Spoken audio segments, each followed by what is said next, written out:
우리는 처음에 시작은 좋았지만 시간이 지나면서 점점 본질을 잃어가는 좋지 않은 모습들을 볼 때 좀 마음이 아픈 일들을 경험하게 됩니다. 특별히 이런 일들 중에 가장 아픈 것은 교회가 처음에 그 본질을 잊어버린 채 변질되어서 타락하여서 존재하는 현재의 교회들을 보게 되면 참 마음이 아프죠. 그래서 우리 교회들은 가끔이 아니죠. 요즘 그런 기도를 하죠. 교회가 교회답게 해달라는 하나님의 도우심을 구하죠. 교회가 교회되게 해달라는 찬양의 가사를 가지고 우리가 기도를 하게 됩니다. 교회가 교회답게 설 때 하나님께서 그 교회를 통해서 이 땅 가운데 하나님의 일이 드러날 텐데, 지금은 교회가 오히려 하나님을 가로막고 하나님을 욕되게 하는 일들이 종종 일어나기 때문에 참 가슴 아픈 일입니다. 그래서 오늘 저는 우리가 건강한 교회 시리즈를 잠시 멈추고 오늘 말씀을 통해서 교회가 교회답게 되는 게 무엇인지를 한번 보기를 원합니다. 물론 이 말씀이 교회가 전체 교회가 교회답게 되는 것을 다 커버할 수는 없지만 이 부분을 통해서 이 부분이라도 우리 교회에 좀 드러나서 좀 하나님이 보시기에 축복된 또 칭찬받는 교회가 되기를 바랍니다. 이 말씀은 지지난주죠. 저희가 생명의 말씀, 새벽 말씀을 나누면서 이 말씀을 듣고 함께 나눴으면 좋겠다는 생각으로 준비하였습니다. 오늘 말씀의 이 배경은요, 이 사도행전의 트랜지션이 있는 곳입니다. 이전에는 베드로라는 주인공이 있었고요, 예루살렘 성전이라는 곳이 주 장소였습니다. 그곳에 유대인들을 대상으로 말씀이 쓰여졌는데요, 13장부터는 이제 이것이 바뀌게 됩니다. 베드로에서 바울로, 예루살렘 성전에서 안디옥 교회로, 유대인에서 이방인으로, 이제 세계 선교가, 즉 예수님께서 명령하신, 예수님께서 약속하신, 하나님께서 계획하신 그 세계 선교가 시작되는 이 시발점이 오늘 본문의 시작입니다. 여기에서 나온 안디옥 교회, 이 안디옥 교회는 이방인들이 모인 교회였습니다. 일자는 오늘 본문의 1절, 오늘 본문 전 말씀 1절 말씀을 보게 되면요, 선생들과 교사들, 선지자들과 교사들에 대해서 얘기를 하는데요, 그들은 다 인종이 달랐어요. 그들의 세상에서의 권위 자리도 달랐어요. 문화도 다르고 인종도 다르고 그들의 권위도 다른 그 사람들이 모여 있는 곳, 그 안디옥 교회, 그 교회가 오늘 이제 본문 말씀의 중심이 되는데요. 이 안디옥 교회에서는 참 극심한 핍박이 있었습니다. 그 핍박이 무엇이었냐면, 여러분도 아시겠지만 예루살렘 성전이, 교회가 세워지고 막 많은 사람들이 모여서 예수님을 영접하고 참 큰 부흥이 일어납니다. 근데 바로 그 교회 안에 어려움이 생겨요. 뭐죠? 공정함이 없는 거예요. 교회의 안정성이 없는 거예요. 그래서 7 집사를 세우게 됩니다. 안수 집사를 세우고 교회를 안정되게 이끌려고 하는데 사람의 생각이었죠. 그렇게 세워서 진행하지만 결국 핍박은 교회 밖에서 들어오게 됩니다. 그런 핍박이 있을 때 집사들이 이제 교회 밖에 나가서 복음을 전하게 되죠. 여러분이 잘 아시는 스데반 집사가 밖에 나가서 복음을 전하다가 돌에 맞아 죽죠. 돌에 맞아 죽는 핍박, 예수님을 믿는다고 돌에 맞는 일이 일어나게 된 것입니다. 그 사건을 계기로 점점 교회에 대한, 그리스도인들에 대한 핍박이 강해집니다. 그러면서 교회 사람들이, 그리스도인들이 점점 세상 밖으로 나가게 되죠. 흩어지게 되죠. 그렇게 생긴 교회가 안디옥 교회, 핍박 가운데 생겨진 교회가 안디옥 교회입니다. 하나님께서는 교회의 위기를 사용하셔서 하나님의 계획하심을 이루어 가십니다. 지금 생각해 보면 금방 말씀드린 대로 교회를 나가는 것, 예수님을 믿는 것, 그것 자체로 큰 핍박을 당한 시기입니다. 근데 여러분, 그런 시기 가운데 예수님을 믿는 공동체에 들어가는 게 쉽겠습니까? 돌에 맞아 죽는 일이 있는데 어떻게 쉽게 그곳에 갈 수 있겠습니까? 인간적인 생각으로 보면 죽음이 바로 앞에 있는데 그걸 선택하면 죽는데 어떻게 갈 수 있겠습니까? 그런데 그 교회에 모인 이유는 그들이 선택이 아니었고 하나님의 부르심이 있었기 때문에 그들은 안디옥 교회라는 곳에 모여 교회를 세우게 됩니다. 로마서 1장 6절 말씀에 있는데요. 이렇게 바울이 기록합니다. 너희도 그들 중에서 예수 그리스도의 것으로 부르심을 받은 자니라. 아멘. 그들은 세상 가운데 어떠한 소망도 깨닫지 못했습니다. 갖고 태어난 지위 가운데 소망을 찾을 수도 없었고 아무리 열심히 살아도 그들 삶 가운데서는 그 어떠한 곳에서도 소망을 찾을 수 없었던 암흑과 같은 시기 가운데 빛으로 오신 예수님을 만나게 된 것입니다. 하나님의 부르심이 있었고 그 부르심 가운데 진정한 소망 되시는 예수님을 만남으로 그 부르심에 응답하여 어찌 보면 돌에 맞아 죽을 수도 있는 그 모임 가운데, 그 공동체 가운데 그들은 나가게 됩니다. 이것이 하나님께서 세우신 교회 공동체입니다. 시대는 달라졌을 수도 있습니다. 그러나 지금도 여전히 교회는 우리의 선택이 아닌 하나님의 부르심이 있어서 모이게 된 공동체인 줄 믿습니다. 우리가 오고 싶어서 온 것이 아니라 하나님께서 선택하시고 하나님께서 부르시고 인도하셨기 때문에 우리가 교회에 온 줄 믿습니다. 그렇기 때문에 감사해야 되는 거예요. 내가 선택하고 내가 한 것이 아니라 하나님이 나를 인도하셨기 때문에, 지금까지 인도하셨기 때문에 우리 안엔 감사함이 있는 것입니다. 핍박 또한 있죠. 물론 안디옥 교회처럼 실질적으로 피지컬리 돌로 죽이려는 핍박은 지금은 없습니다. 다른 세상에는 아직도 있다고 합니다. 우리가 아직 가보지 못하고 경험하지 못한 곳에 예수님을 믿는다는 고백을 하면 목숨을 빼앗기게 되는 그런 경험을 아직도 하게 되는 나라가 있습니다. 근데 지금 우리가 사는 미국에서는 그렇지 않죠. 그러나 미국 가운데 하나님을 믿지 못하도록, 교회에 나가지 못하도록 하는 수많은 공격들과 유혹들이 있지 않습니까? 우리가 주중에 하나님을 예배해요. 하나님을 예배하는 것처럼 중요한 게 없다고 우리가 알죠. 하나님을 예배하는 것처럼 우리에게 주신 축복이 없죠. 근데 왜 주중에 찬양 예배 안 나오십니까? 이유가 있어요. 여러분, 이유 있잖아요. 지치고 힘드니까 좀 쉬고 싶으시잖아요. TV라도 좀 봐야 되잖아요. 그동안 못 만났던 친구들도 만나야 되는 거잖아요. 하나님을 예배하고 찬양하시는 것이 귀한 것이고 축복된 것임을 알매도 불구하고 그렇게 하지 못할 수많은 이유들이 우리 삶에 있어요. 여러분, 솔직히 생각해 보면 주일날 이 아침에 교회 나오는 것이 어찌 보면 그렇게 효율적이지 않은 거일 수도 보일 수도 있어요. 내가 할 일이 얼마나 많은데 이 주일 아침에 교회에 나옵니까? 교회에 나오지 않으면 할 수 있는 것들이 얼마나 많아요. 인간적으로 보면요, 교회 공동체에 나가지 않아야 될 이유가 참 많이 있습니다. 그런데 우리가 왜 나옵니까? 하나님의 부르심이 있기 때문에 나오는 것입니다. 그게 본질임을 꼭 기억하시기 바랍니다. 내가 선택해서 온 것이 아니라 하나님이 인도하셨기 때문에 하나님의 전에 우리가 나와서 하나님께 예배를 할 수 있는 것입니다.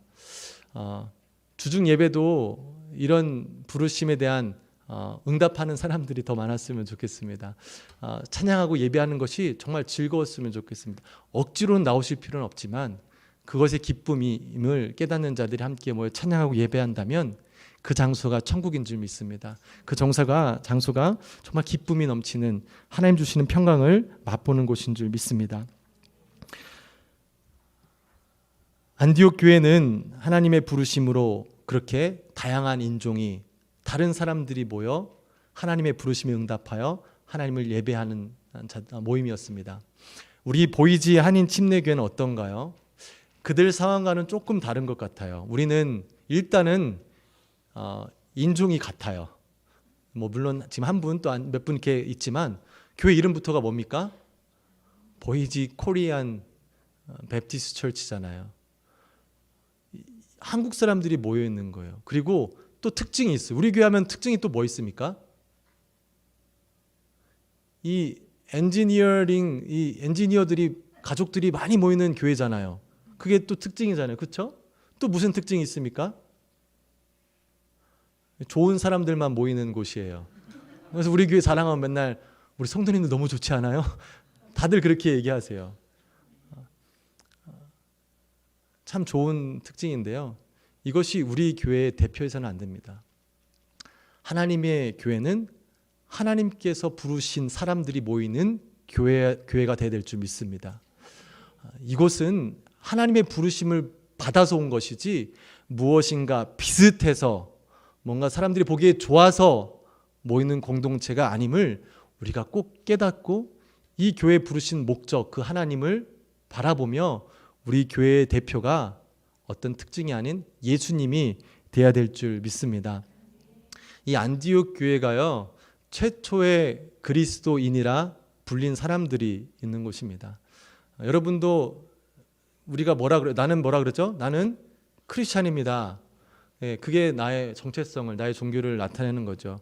근데 그 크리스찬의 시작이 바로 안디옥 교회 성도님들을 통해서 시작되었습니다.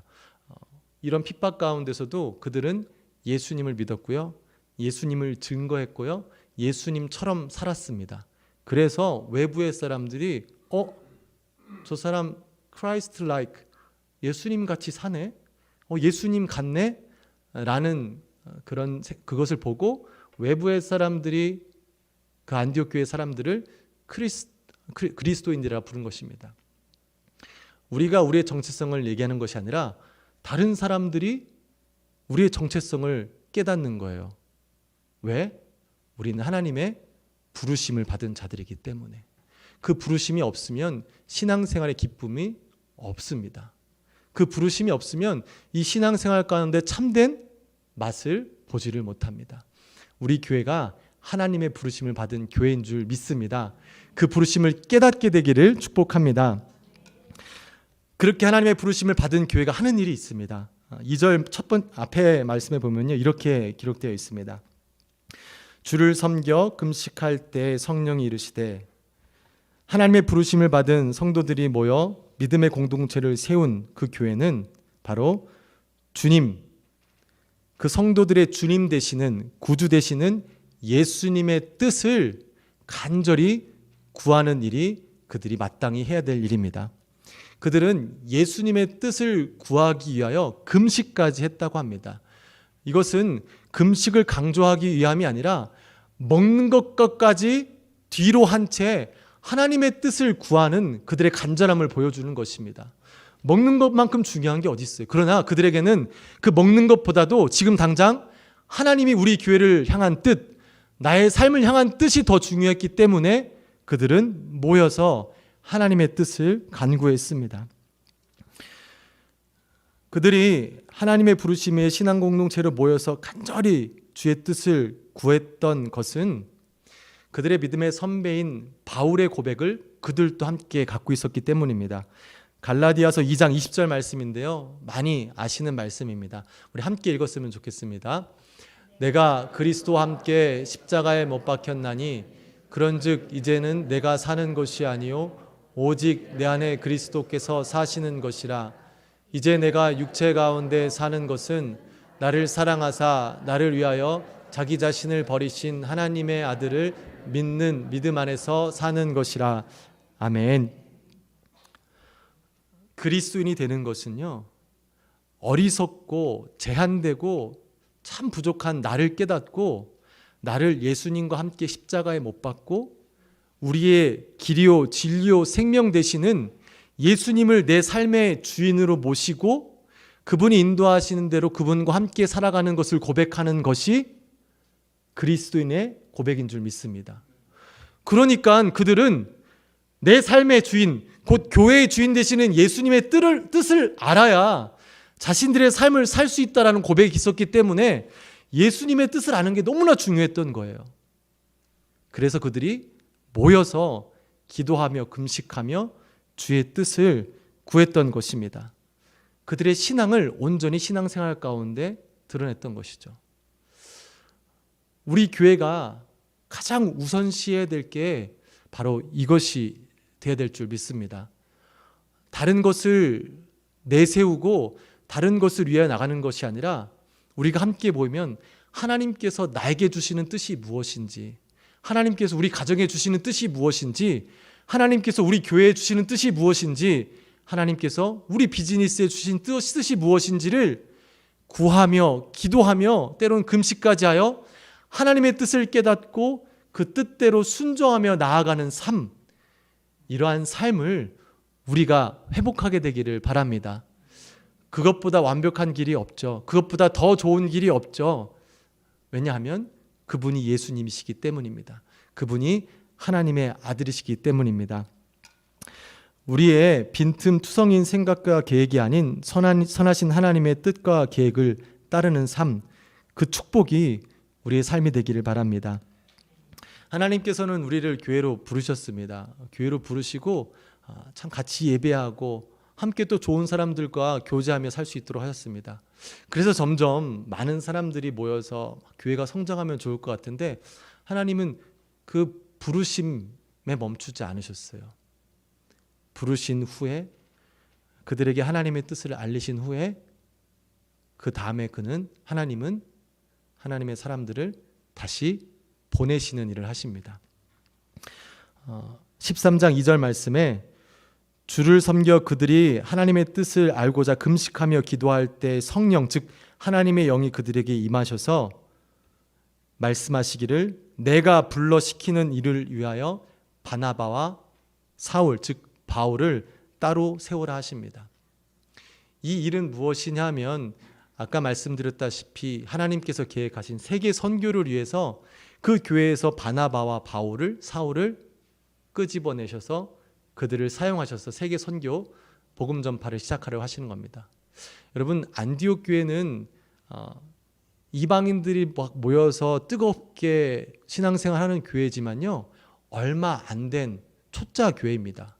거기에서 바나바와 바울은요 거기에 중심되는 인물들로 하나님의 말씀을 가르치고 그 성도들을 권면하며 그들의 믿음을 강하게 세우는데 없어서는 안 될 존재 같은 아주 중요한 인물들이었습니다. 근데 하필 하나님께서는 하나님의 계획 즉 보내시는 일을 하시기 위해서 교회에서 가장 중요한 그 핵심 인물 2명을 뽑게 됩니다. 왜 하필 그 사람들일까요? 라고 우리는 얘기할 수 있어요. 하나님, 저 사람들은 안 되는데 저분들 없으면 우리 어떻게 해요? 저분들이 얼마나 큰 일을 했었는데 갑자기 이렇게 부르시면 어떡합니까? 라는 게 우리의 고백일 수 있을 것 같아요. 어찌 보면 또 다른 방법, 하나님 잠깐만요. 저분들의 일을 대체할 수 있는 사람을 찾을 때까지만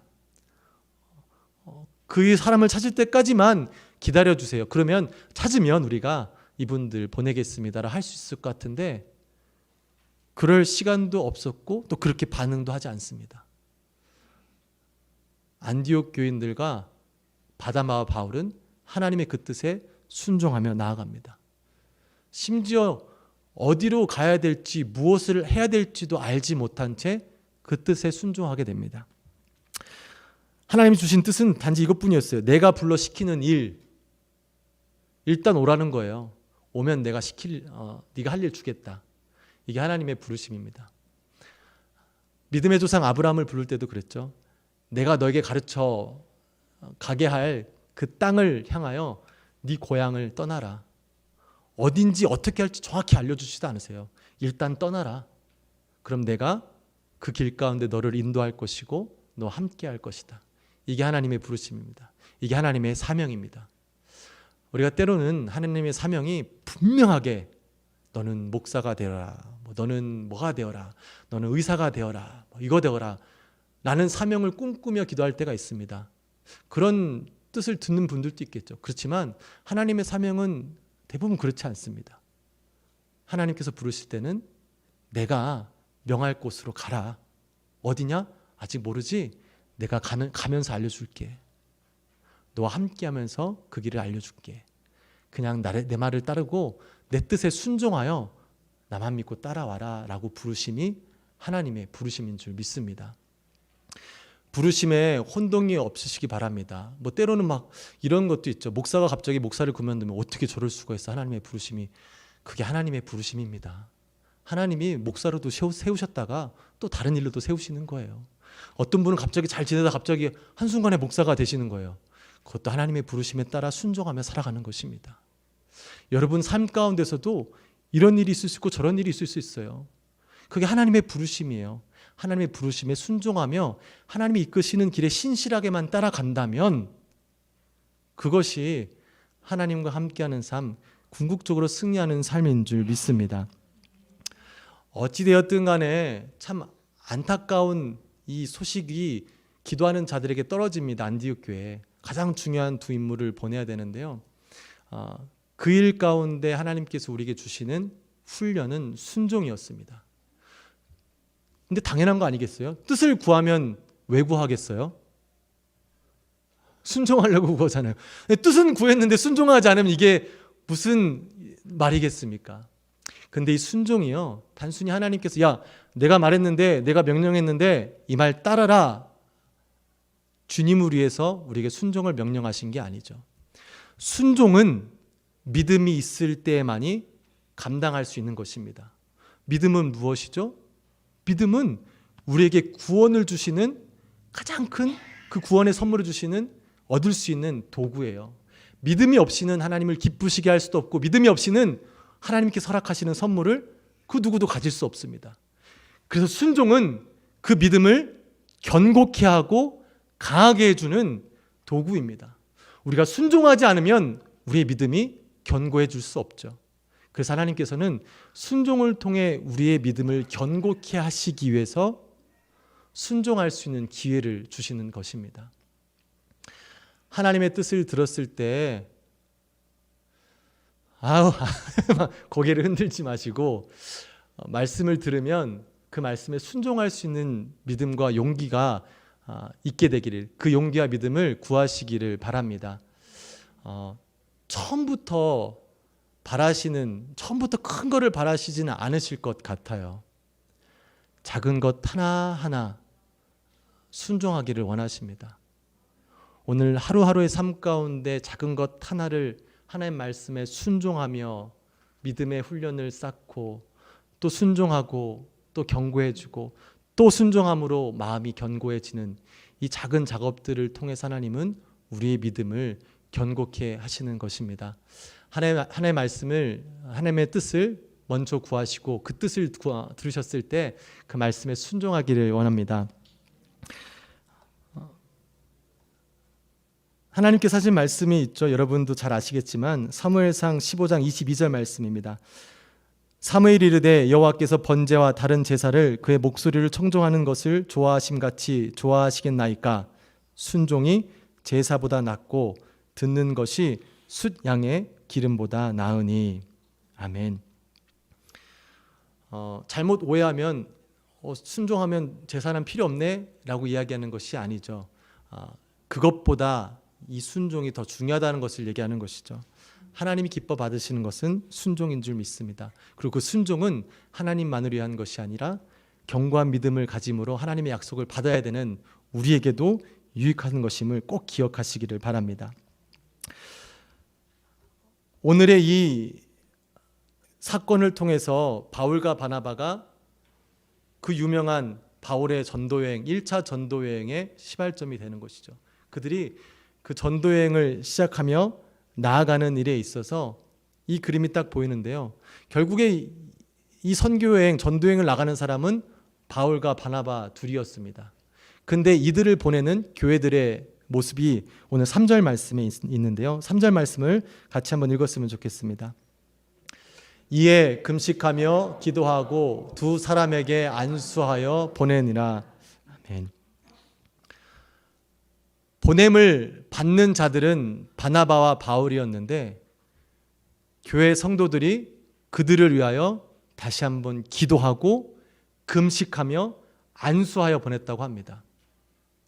그 기도함으로, 금식함으로 그 떠나는 자들의 사명을 함께 짊어지고 중보로 같이 하는 것이고요. 안수는요, 그들을 축복하는 마음, 성령님의 함께 하심과 성령님의 도우심으로 그들을 통해 그들이 가는 곳에 하나님의 역사가 일어나기를 소망하는 마음을 담고 그들을 축복하는 일을 했습니다. 우리의 보이지 한인 침례교회가 우리가 원하든 원치 않든 이러한 일들이 계속 일어날 것입니다. 물론 하나님의 은혜로 부르심을 통해서 이곳에 또 새로운 분들을 보내주실 것입니다. 근데 또 보내심을 통해서 우리와 함께 신앙생활 했던 분들을 보내실 거예요. 뭐 맨날 있는 일이니까 잘 가 인사하는 게 아니라 우리도 이 안디옥 교회처럼 정말 전심으로 그들을 위해 기도하고 축복하여 그들을 보내기를 원합니다. 그들을 통해 하나님이 그들이 가는 곳에서 하실 일들을 기대하며 보내기를 원합니다. 물론 아직 무슨 일이 있을지 잘 몰라요. 하나님의 부르심대로 어디로 가라, 무엇을 하라 정확한 뜻을 모른 채 그냥 갈 수도 있어요. 그러나 분명히 하나님께서는 그 모든 보내심의 계획하심 가운데는 하나님의 뜻과 계획이 확실하게 있는 줄 믿습니다. 그래서 우리는 그들을 보내면서 그들을 통해 하나님이 하실 일들을 기대하며 함께 동참하는 것입니다. 꼭 성도님들 뿐만 아니죠. 우리의 자녀들도 그렇잖아요. 우리가 자녀들이 언제나 내 품에 있지 않잖아요. 시간이 지나면 대학을 가게 됩니다. 부모 품을 떠나요. 직장을 또 결혼을 하면서 떠나게 됩니다. 이 험한 세상에 인간의 힘으로 살 수 없는 것을 부모가 압니다. 근데 직접 도와줄 일도 참 쉽지 않습니다. 결국 그들과 함께 하실 성령님이 그 성령님을 간구하는 것이 부모가 할 수 있는 일인 줄 믿습니다. 이제 곧 백투스쿨도 시작되지 않습니까? 학교로 아이들이 돌아갑니다. 아이들이 학교에서 무엇을 하는지 무엇을 배우는지 잘 몰라요. 그들과 함께 하실 성령님을 구하고 성령님의 도우심을 구할 때 그들이 있는 학교에서 그 하나님의 성령님의 도우심으로 그 학교 생활도 승리하게 될 줄 믿습니다. 그래서 저희 교회가 함께 하나님의 말씀을 한번 조금이나마 순종하고자 다음 주가 지난 즉 8월 12일 토요일입니다. 다음 주는 창립 38주년 예배이고요. 그 돌아오는 토요일에 우리가 모두가 토요일 아침 7시 아침 예배에 모여서 함께 예배하는 시간을 가지려고 합니다. 다른 것이 아니라 타이밍상 백투스쿨이기도 하지만요. 우리에게 허락하신 자녀들을 위해서 비록 함께하지 못하지만 또는 어린 자녀들이 학교로 돌아가는데 그들을 학교로 보내면서 그들을 위해서 우리가 함께 기도하며 금식하며 그들을 보내는 그 일을 우리가 함께 하려고 합니다. 그래서요, 금요일 날은 하루 온종일 금식을 하려고 합니다. 자녀를 위해서 기도하는 마음으로 어린 자녀서부터 지금 밖에서 사회생활하는 자녀들을 위해서 한번 간절히 기도하면서 하루 종일 금식을 우리가 함께 동참하기를 원합니다. 건강적으로 좀 문제가 있으신 분들은 조금의 양만이라도 줄이셔서 그 금식에 동참하기를 원합니다. 그리고 우리가 토요일 아침에 모여서 그 자녀들을 부모님들이 직접 안수하시고 또 함께 있지 못하는 자녀들 기도하시면서 그들을 위해 축복 기도할 때 그들이 학교로 돌아갈 때 그들이 또 세상에서 일할 때 성령님이 그들과 함께 하심을 기대하며 또 그 함께하는 그 경험을 자녀들을 통해 듣게 되는 축복이 우리 교회 가운데 일어나게 되기를 바랍니다. 그래서 다음 주도 제가 한번 리마인드 해드릴 것이고요. 그 당일에도 리마인드 해드릴 것입니다. 한번 해보죠. 하루 종일 금식하는 거 쉽지 않죠. 네, 어려울 수 있습니다. 하지만 한번 말씀에서 이 사람들도 했는데 우리도 한번 해보자고요. 해보고 하나님이 하신 대로 한번 순종해보고 하나님이 어떤 일을 하실지 우리도 기대했으면 좋겠습니다. 이 모든 역사의 중심에는요, 성령님이 계셨습니다. 그들이 기도하고 금식할 때 성령님이 임하셔서 마땅히 해야 될 일을 알게 하시고 또 순종하게 하셨고 또 그 순종함으로 하나님의 역사가 그 땅 가운데 드러나게 하셨습니다. 우리 교회 가운데서도 이 성령님이 함께 하시기를 원합니다. 우리의 이런 계획, 결단으로 선한 뜻이 이루어지지 않아요. 성령님이 함께 하실 때 우리 안에도 성경에서 나타났던 역사들이 우리의 삶 가운데서도 분명히 일어날 줄 믿습니다.